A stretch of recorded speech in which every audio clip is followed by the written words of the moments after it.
है है। अस्सलाम वालेकुम जी, मेरे नाम मोहम्मद अनायत है।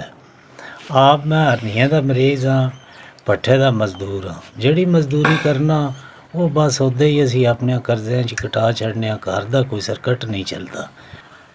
है जी मेरा बच्चा मजदूर है ते बड़ियां डॉक्टरां कोल इलाज कराया, हुण आखदे न फैसलाबाद लै जाओ, मेरे कोल इन्ने पैसे कोई नहीं, मैं केह् करां। भट्ठे तो जेह्ड़ा मैं कमाना ओह् मेरा कर्जे विच ही टुर जांदा।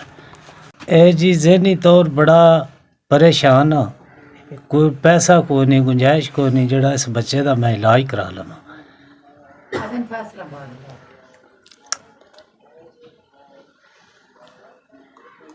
डॉक्टर आखदे न जी इस फैसलाबाद लै जाओ, मैं माड़ा बंदा, मेरे को कराया भी नहीं ते मैं किस तरह कोई चीज़ नहीं जेह्ड़ी एह्दे उत्ते ला लवां।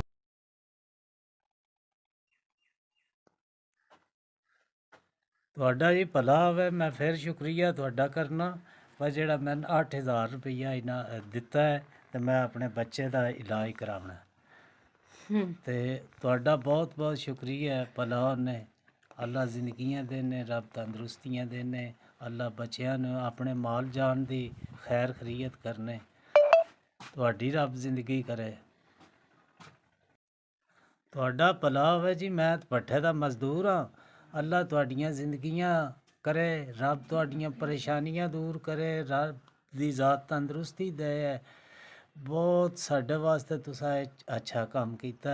ਅਸੀਂ ਤੇ ਬੜੇ ਮਜਬੂਰ ਆ, ਤੰਗ ਆ, ਜ਼ਲੀਲ ਆ, ਬਵਾਸੀਰ ਹੈ, ਹਰਨੀਆਂ ਨੇ ਮੈਨੂੰ ਤੇ ਮੇਰੀਆਂ ਆਂਦਰਾਂ 'ਚ ਵੀ ਦਰਦ ਹੁੰਦਾ ਹੈ ਬੜਾ। ਤੁਹਾਡਾ ਜੀ ਭਲਾ ਹੋਵੇ। ਮੈਂ ਆਪਣੇ ਬੱਚੇ ਦਾ ਇਲਾਜ ਕਰਾਉਣਾ, ਜਿਹੜੀ ਮੈंने ਇਮਦਾਦ ਕੀਤੀ 8000 ਰੁਪਏ ਦੀ। ਤੁਹਾਡਾ ਭਲਾ ਹੋਵੇ। ਮੈंने ਜਿਹੜੀ ਬੱਚੇ ਦੀ ਜੋ ਦਿੱਤੇ ਹੈ ਪੈਸੇ 8000 ਰੁਪਈਆ, ਤੁਹਾਡਾ ਭਲਾ ਹੋਵੇ। ਰੱਬ ਤੁਹਾਨੂੰ ਸੁੱਖ ਦੇਵੇ, ਅੱਲਾ ਜ਼ਿੰਦਗੀਆਂ ਦੇਵੇ, ਰੱਬ ਖੁਸ਼ ਰੱਖਣੇ। ਅੱਲਾ ਤੁਹਾਡੇ ਵੇ ਇਤਨੀ ਰਹਿਮਤ ਦੇਵੇ, ਅੱਲਾ ਦੀ ਜ਼ਾਤ ਇਹ ਤੁਹਾਨੂੰ ਰੱਬ ਤੰਦਰੁਸਤੀਆਂ ਦੇਵੇ ਤੇ ਅੱਲਾ ਜ਼ਿੰਦਗੀ ਦੇਵੇ ਤੇ ਰੱਬ ਚੋਖਾ ਦੇਵੇ।